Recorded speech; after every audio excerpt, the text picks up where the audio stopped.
Okay, so I want to just, again, welcome everybody to today's session. This is going to be talking about the general ledger and specifically what details would post over from other subledgers like accounts payable, accounts receivable, inventory control, and even purchase orders, order entry, and project and job costing and payroll modules. So we're not going to go over all of these modules today and how you can alter the data that goes into the GL, but we'll hit a few of them so that you can get an idea of the things that you can change and alter. I do want you to feel free at any time to ask questions that are related to today's topic, and then once the session is over, I'll turn the recording off, and then you can ask whatever questions you want, whether they're related to what we're talking about today or just something else. Okay, so let's get started. The first area that I want to discuss is over in common services, because depending upon some of the choices that you choose over here in the company profile, that does affect how information is posted to the general ledger or not posted. Okay, so I want to go into the company profile and specifically click on the Options tab. And here we can determine, are we going to allow postings into a locked fiscal period? Okay, so if we say that we don't want to allow any, then we would want to say that we want it to be an error. So if you have locked the fiscal calendar period that you're trying to post an entry into, it would have error here instead of warning. Now, if it says warning, that just means that it's going to let you post the entry into that particular fiscal calendar period with that transaction detail information, depending upon how you have the GL account set up to receive that. But it does pop up a warning saying that the fiscal period is locked and maybe you want to reconsider the transaction that you're about to post. Inactive GL accounts. Obviously, if you've got a GL account that's inactive, you may not want anybody to be able to post to it. So, again, you've got a choice here of don't give me any error messages, give me a warning, or give me an error. So most people would have that set up for error. Same thing on the non-existent GL account, okay? And you might be asking, well, Karen, why are these things here? It seems pretty self-explanatory that if the GL account didn't exist in my general ledger, why in the world would we want somebody to be able to post a transaction to a non-existent GL account?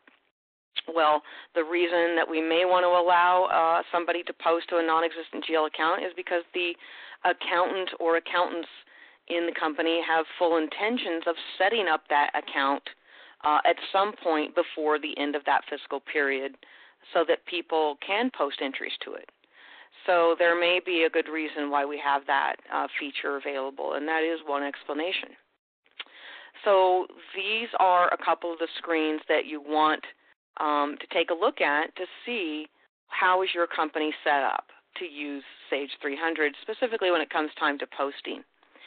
I will remind you again, over in the fiscal calendar, I know we cover this during some of our year-end entries that we make, but you can lock a column that you don't want information to post into, or you can lock individual modules, okay?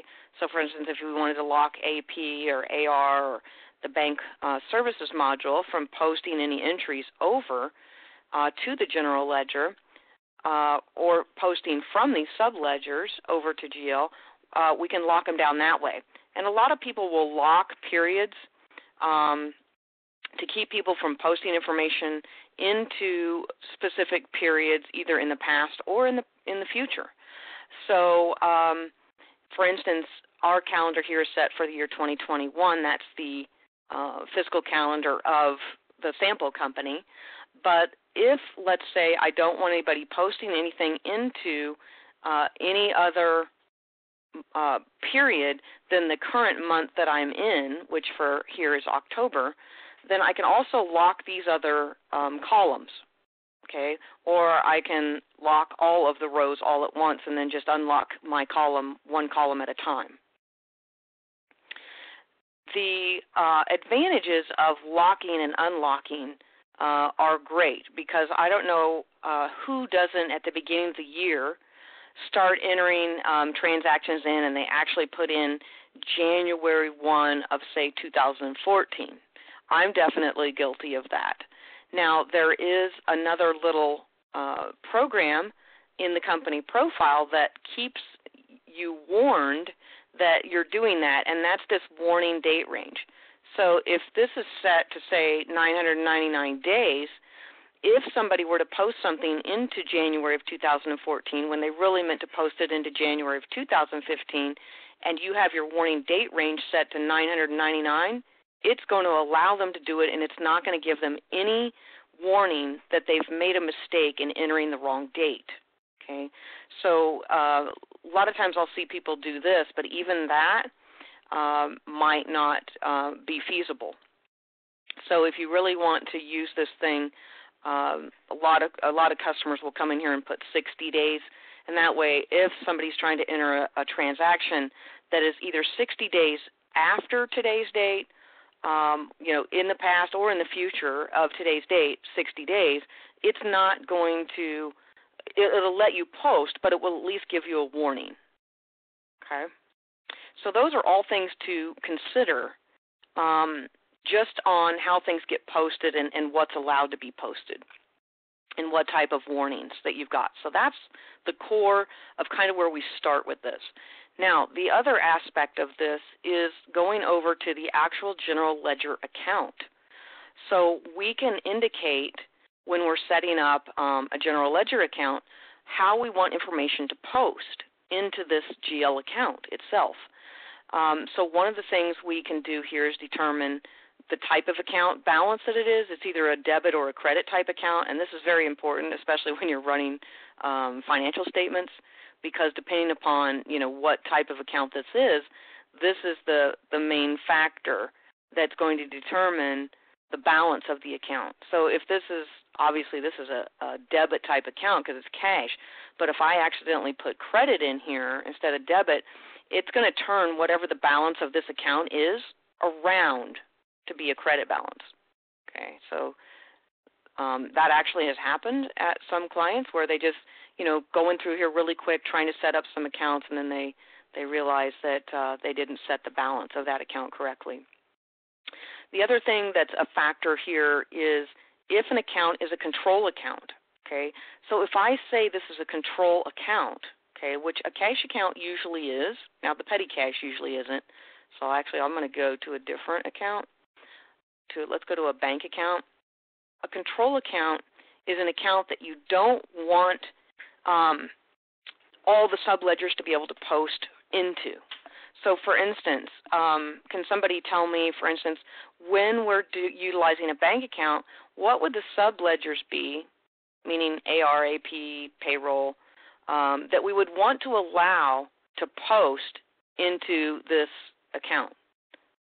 Anybody want to guess which subledgers we want to allow to post into a bank account?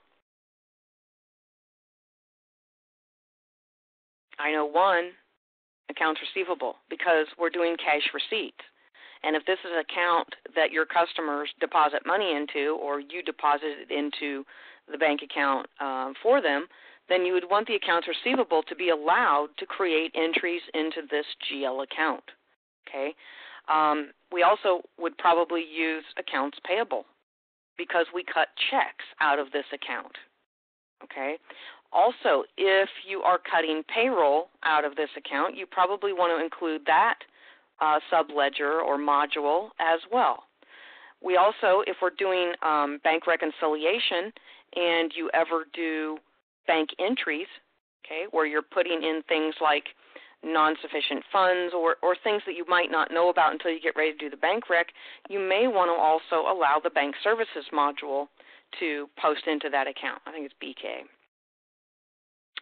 Okay, so we want to allow the bank services. Now, if this account is strictly for payroll, okay, you may not want to allow AP and AR. Okay, so this is one way to be able to control what gets posted into this account. So, for instance, if I went into my purchase order module and for whatever reason, when I was choosing to enter a purchase order, I entered that GL account, 1020, it would actually come up and say that I can't post that batch down because the GL account 1020 is that PO module is not listed as one of the subledgers that are allowed to make entries into that account. So as you can see, this provides for very strict controls into which modules or subledgers are allowed to post information into that GL account. Another aspect of posting information and what types of information are allowed to be posted into account are down here in our Posts to account. So it's set up as a default to always use detail. Now, detail means that it's going to allow debit and credit transactions to be posted into the GL account. But it goes one step further with detail in that if you have optional fields set up over in the Common Services module, okay, and you have specifically indicated that certain of these optional fields you want to feed down into the general ledger, okay, when a transaction is being entered, then all of this information would also flow into the general ledger and be there with each transaction as long as you have this set to detail. Now, Consolidated will do just that. It takes and consolidates some of the information from the transaction. Okay? The consolidation depends upon the module and what it's going to consolidate into this GL account. But you will lose drill-down capabilities when you use Consolidated. And then there's also what's called Prohibited, which means you're not going to be posting any credit or debit transaction details into the general ledger, specifically by account. Okay? So detail is the best option, and generally what I tell clients is unless you are limited on hard drive space capacity, which in this day and age is unheard of, let this go to detail. So let's talk about what putting this on detail gives you. I'm going to go over to the general ledger batch list in just a moment, but before I leave, I want to ensure that none of you have any questions regarding what we've covered so far. No? Okay. So I'm going to go in and explain what having set this to detail and consolidated will give you. Before I go, there's one more little area here, and that is something called maintain quantities. And you might not know that this existed in the general ledger, but it does. So I'll explain just briefly what this maintain quantities does.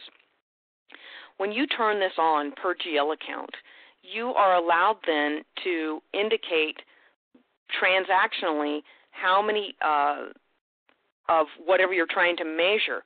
Maybe it's horse bets on a GL account.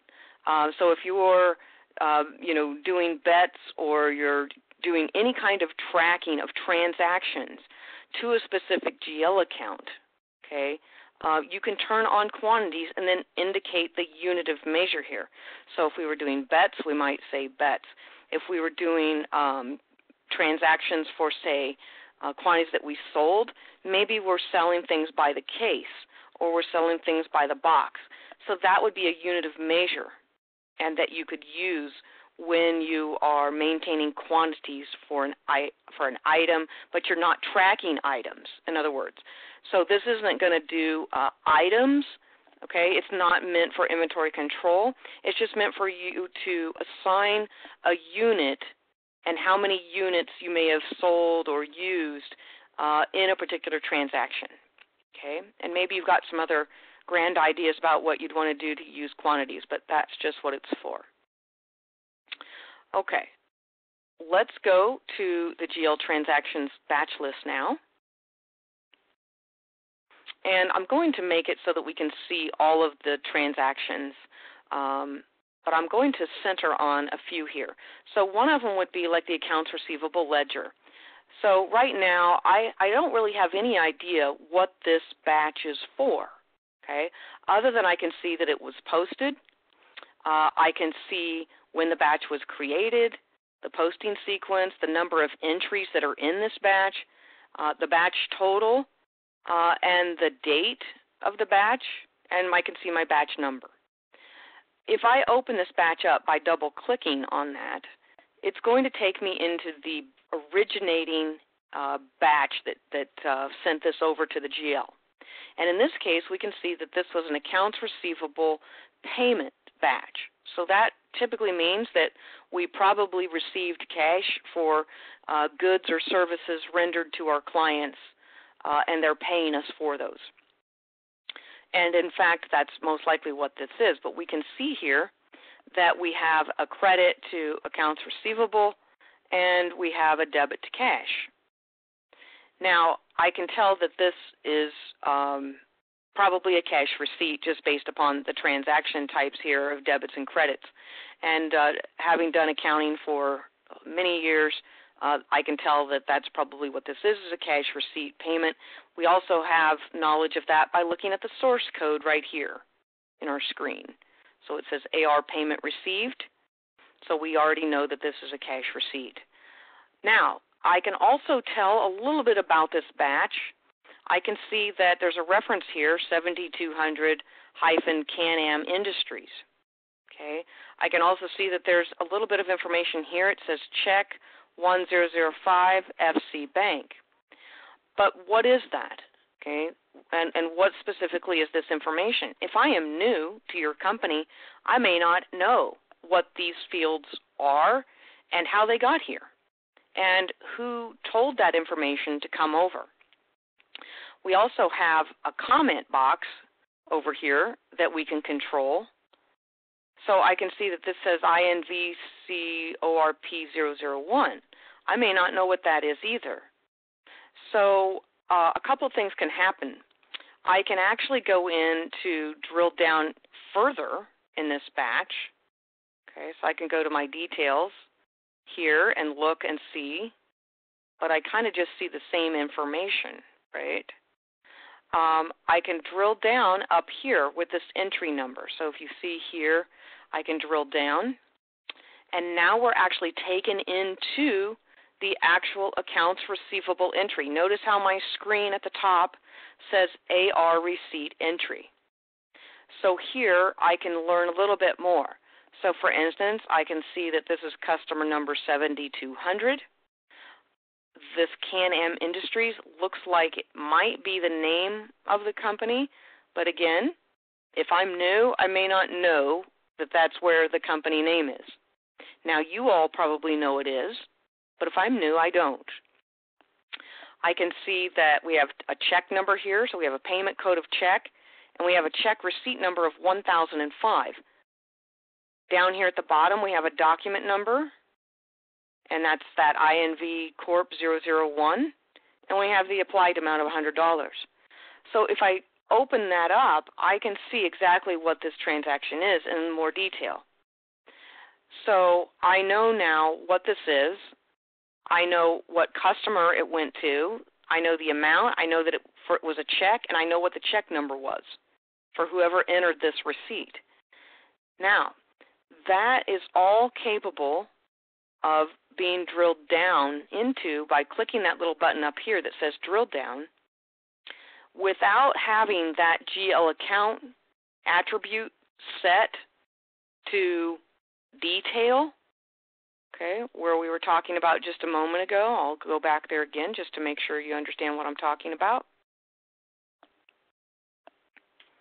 In this account, we have this post to account set to detail. If that batch that had been posted did not have this account set post to detail, then I would not be able to drill down using this button right here into that accounts receivable batch. That's as far as it would take me. Okay? So it's important that if you are wanting to drill down, a couple of things. You want to make sure that that GL account attribute is set to detail. If you choose consolidate, Okay, it will not be able to drill down. So let's see, where did this information come from? Who told it to put the customer number and the customer name, if that's what this is, this Can-Am Industries, and the type of payment that it was, the payment number, and this FC Bank is obviously the bank account that we used in order to pay off this, or to deposit these funds, rather. And we can tell that up here at the top where it says FC Bank. So who told that system to push that type of information over to the general ledger? And that's the core of what we want to talk about.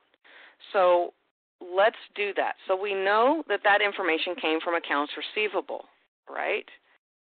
So if I go over to my accounts receivable setup and go over to the GL integration, I'm going to double click on that to open that up now.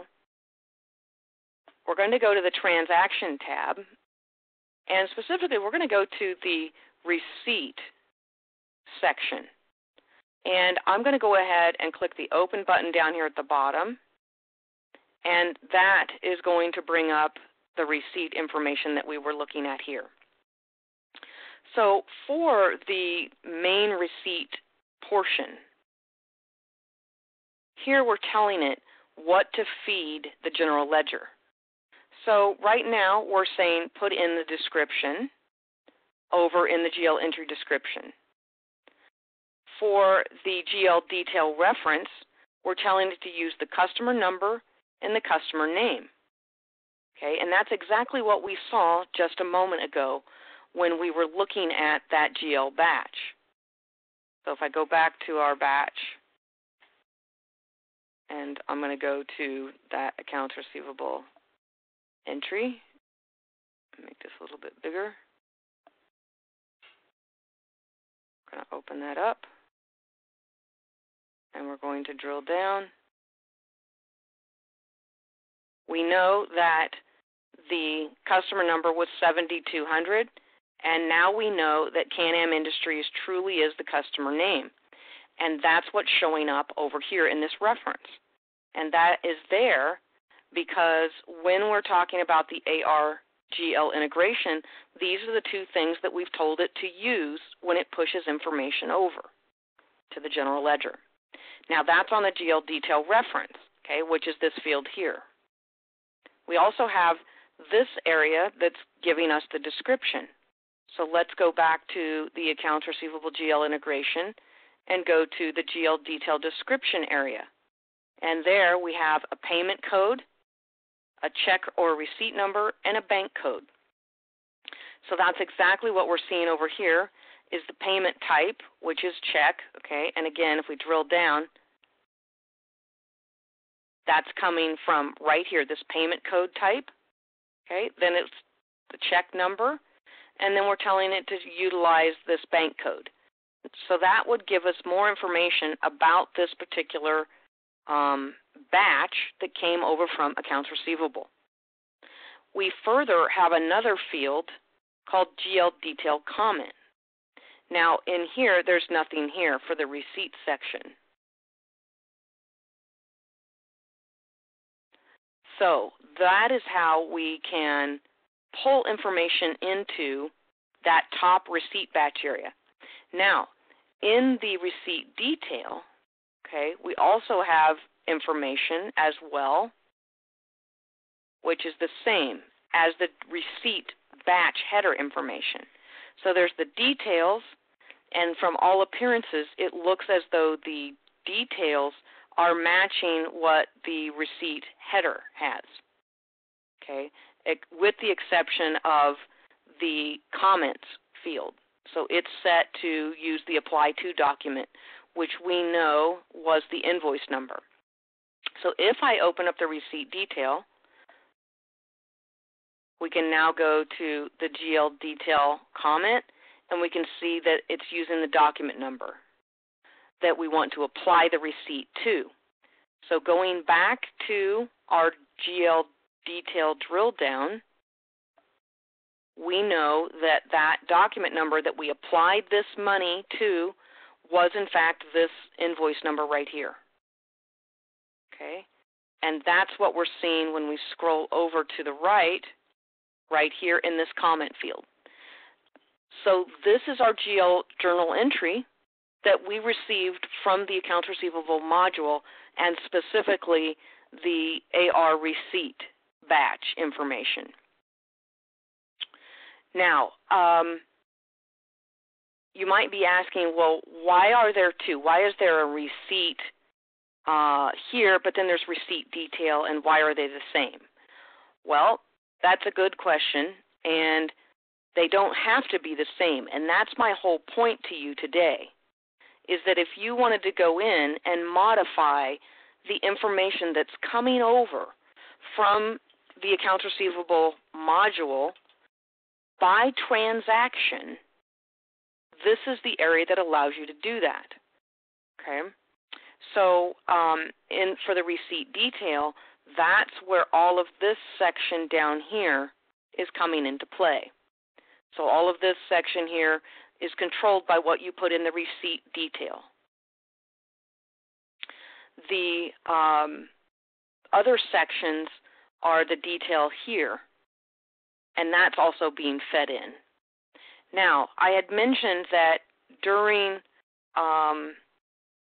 setting up your post-to account over in the GL account attribute, that if you clicked on the detail, it could also bring over optional field information into the general ledger.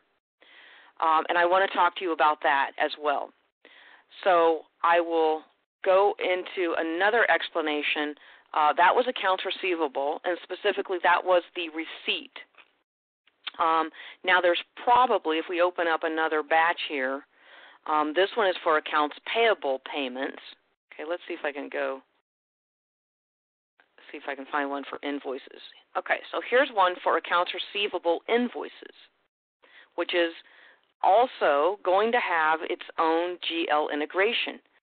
So up here underneath the transactions, we're basically looking over in the accounts receivable GL integration again, and we're telling it when we do an invoice, this is the information that we want it to feed to the general ledger.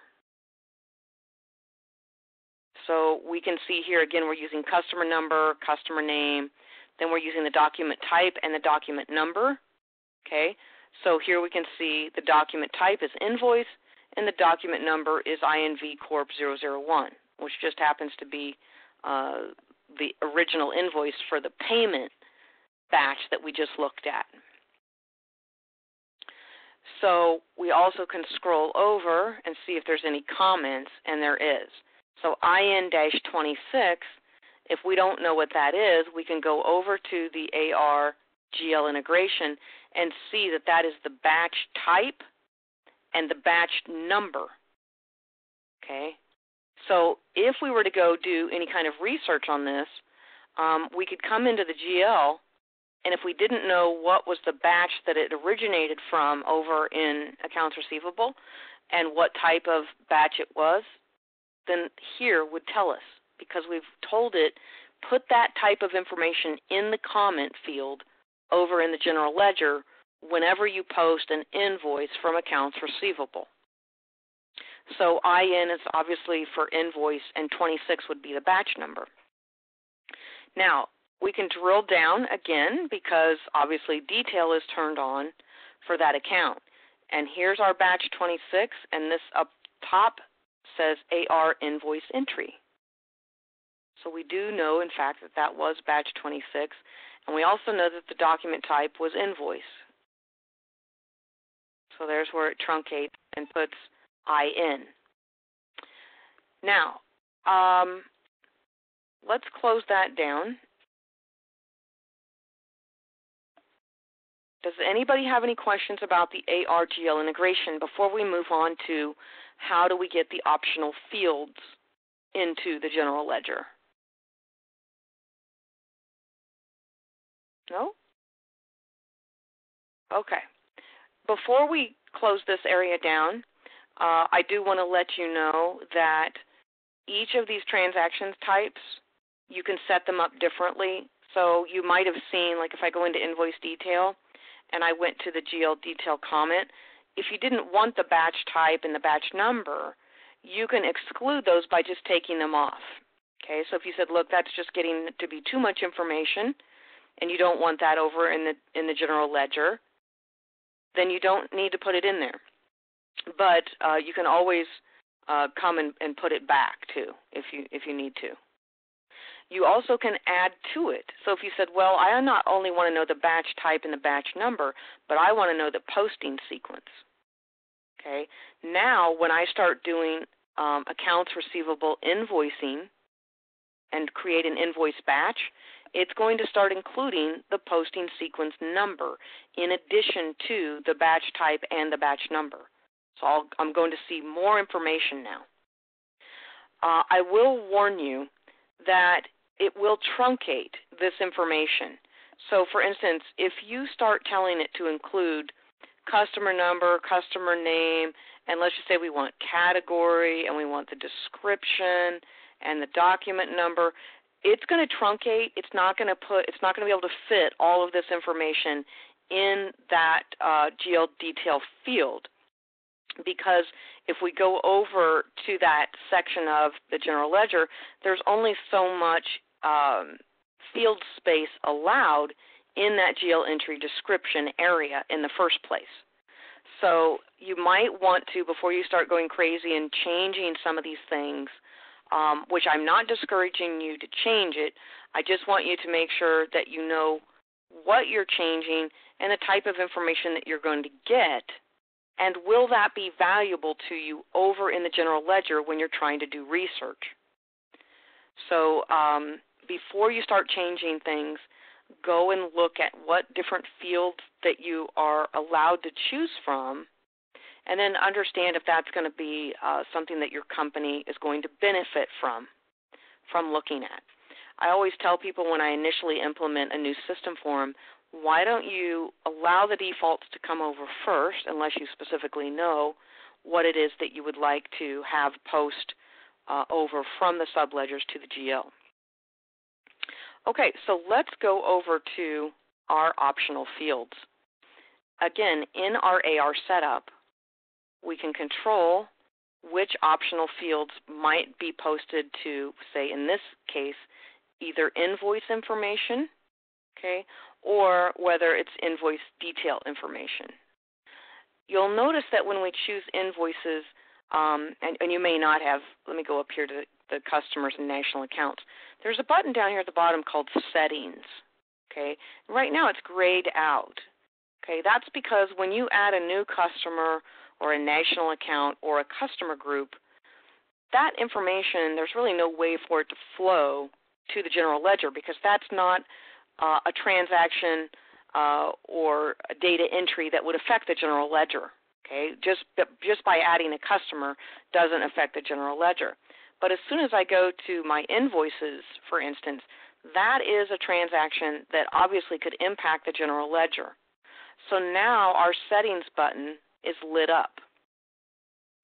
The settings button will allow us to make a determination of what types of information from the optional fields we want to be included on those general ledger transactions.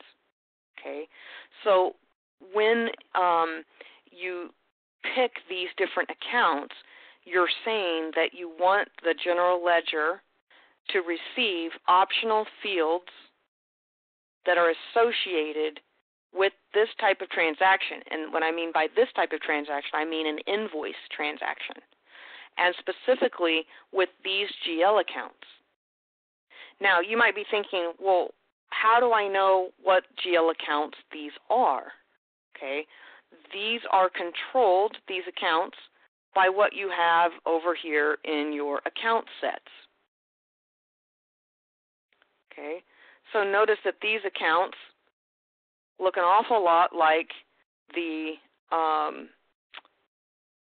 me move these over here.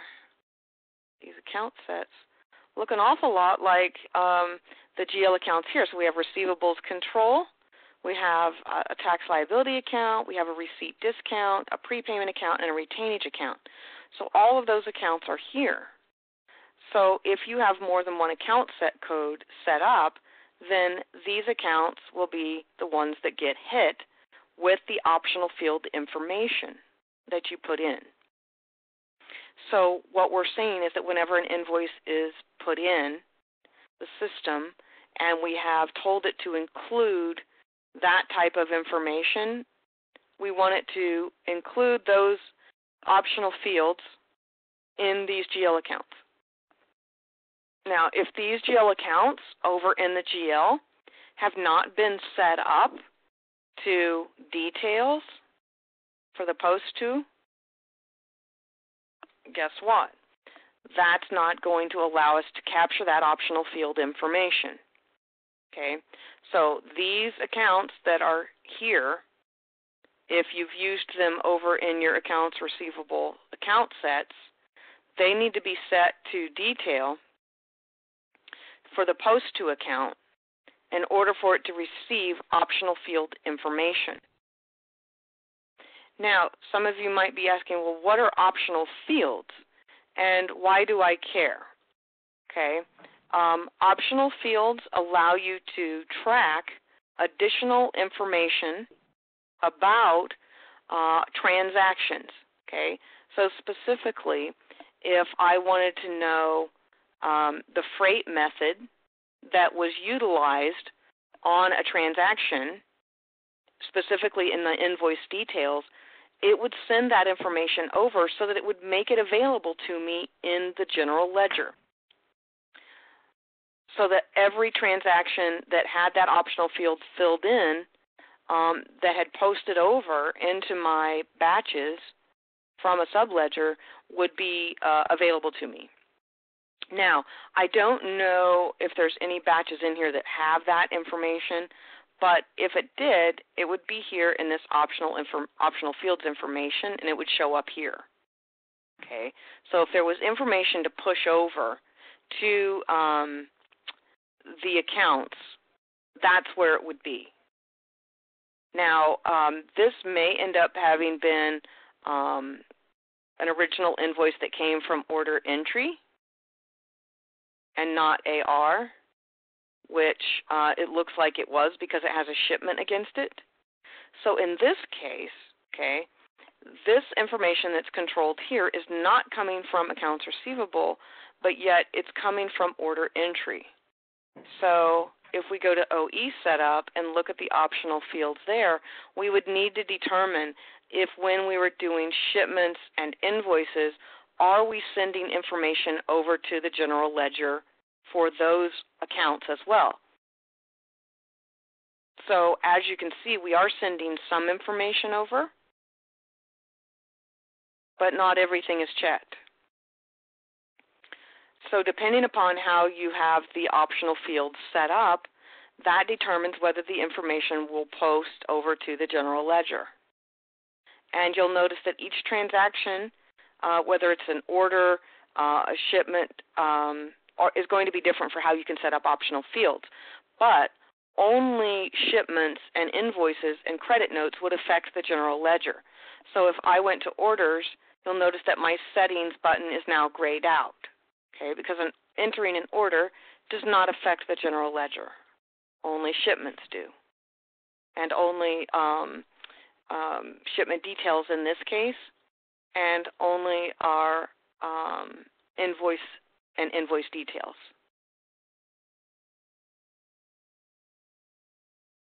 So if we go drill down to this, we can see that there's optional fields in here, okay? So these are the optional fields that are attached to the accounts receivable invoice entry, and we can pull that up. But at the time we posted this batch, we may have not turned on our optional field information to post to the general ledger. And that's why we're not seeing optional fields here in this general ledger batch, because we didn't have that turned on for these particular accounts.